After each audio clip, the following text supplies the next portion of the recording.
Praise లేదండి. ఈరోజు లేఖన స్వరం అపోస్తుల కార్యాలు 13వ అధ్యాయము 9-10 వచనాలు ధ్యానం చేసుకుందామండి. అందుకు పౌలు అనబడిన సౌలు పరిశుద్ధాత్మతో నిండినవాడై అతన్ని తేరిచూచి, సమస్త కపటముతోనూ సమస్త దుర్మార్గముతోనూ నిండినవాడా, అపవాది కుమారుడా, సమస్త నీతికి విరోధి, నీవు ప్రభు యొక్క తిన్నని మార్గములు చెడగొట్టడం మానవా. చూద్దామండి, వచనాన్ని గమనిద్దాం. ఇక్కడ పౌలు ఎవరిని తెరి చూస్తూ ఉన్నాడండి?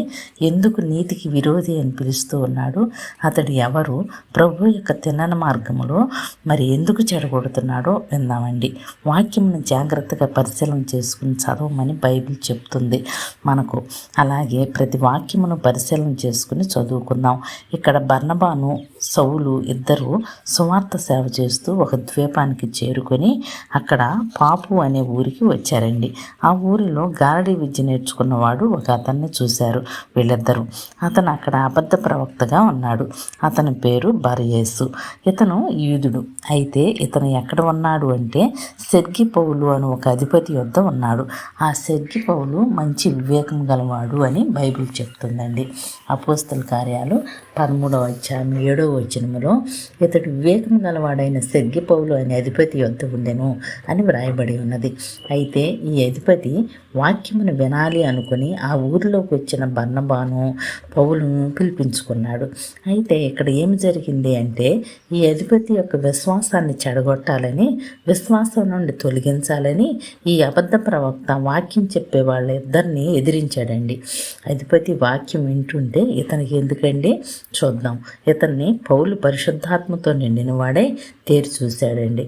ఎందుకు ఈ వ్యక్తి ఎదిరిస్తున్నాడు అని అప్పుడు అంటున్నాడండి పౌలు, ఆ గారడీ వాడితో, అబద్ధ ప్రవక్తతో, సమస్త కపటముతోనూ సమస్త దుర్మార్గముతోనూ నిండినవాడా, అపవాది కుమారుడా అని ఇప్పుడు మనం ధ్యానం చేసుకుంటున్న మాట అండి ఇది.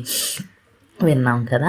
పరిశుద్ధాత్మ శక్తి గల పౌలు ఒక వ్యక్తిని చూడగానే అతని యొక్క లోపల అంతరంగంలో ఉన్న స్వభావము ఎంత తేలిగ్గా అర్థమవుతుందో పౌలుకి అతడు అబద్ధ ప్రవక్త అని గుర్తించాడండి. అందుకే దేవుడు మనల్ని పరిశుద్ధ ఆత్మతో నిత్యము ఎదిగే వారిగా ఉండమంటున్నారు. ఆత్మలో నిత్యము ఎదిగితే అపవాది తంత్రాలు ఏమిటో మనము గుర్తిస్తాము అని మనల్ని హెచ్చరిక చేస్తూ ఉన్నారు పరిశుద్ధాత్మ. ఇంకా పౌలు అతనితో ఇంకా అంటున్నాడో చదువుకుందాం. నీవు ప్రభు యొక్క తిన్నని మార్గములు చెడగొట్టడం మానవా. ఇదిగో ప్రభు తన చెయ్యి నీ మీద ఎత్తి ఉన్నాడు.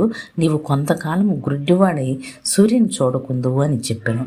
వెంటనే మొబ్బును చీకటియు అతనికి కమ్మెను. కనుక అతడు తిరుగుచూ ఎవరైనా చేయి పట్టుకుని నడిపించుదురా అని మరి వెతుకుచూ ఉండెను అని వ్రాయబడి ఉన్నదండి 12వ వచనములో.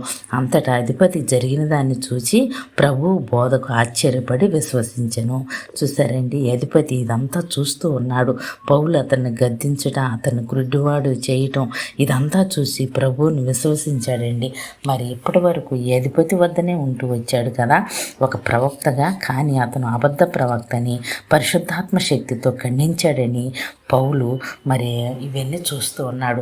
ప్రవక్తల విషయంలో, బోధకుల విషయంలో చాలా జాగ్రత్తగా ఉండమని బైబిల్ చెప్తుందండి మనకి. పౌలు చెప్తూ ఉన్నప్పుడు బెరయా వారు ప్రతిదినము లేఖనములు పరిశోధించుతూ వచ్చిరి అని ఉంటుంది. అపోస్తల కార్యాలు 17వ అధ్యాయము 10 వచనాల్లో ఎవరు ఏది చెప్పిన వాక్యంలో ఉన్నదా లేదా అని చూసుకుంటూ ఉండాలండి మనం. అందుకే యెషయా గ్రంథము 34వ అధ్యాయము 16వ వచనం మనకేం చెప్తుంది అంటే యెహోవా గ్రంథమును పరిశీలించి చదువుకొనుడి అని ఉంటుంది. మరి కొలస్సీ పత్రిక 2వ అధ్యాయము 3-4 వచనాలు కూడా అవే చెప్తున్నాయి. బుద్ధి జ్ఞానంలో సర్వసంపదలు ఆయన యందే గుప్తమై ఉన్నవి. ఎవడైనా చక్కని మాటల చేత మిమ్మల్ని మోసపరుచుకున్నట్లు ఈ సంగతిని చెప్పుచున్నాను అని వ్రాయబడినట్లు మనల్ని హెచ్చరిస్తూ ఉన్నాడండి పరిశుద్ధాత్మ దేవుడు.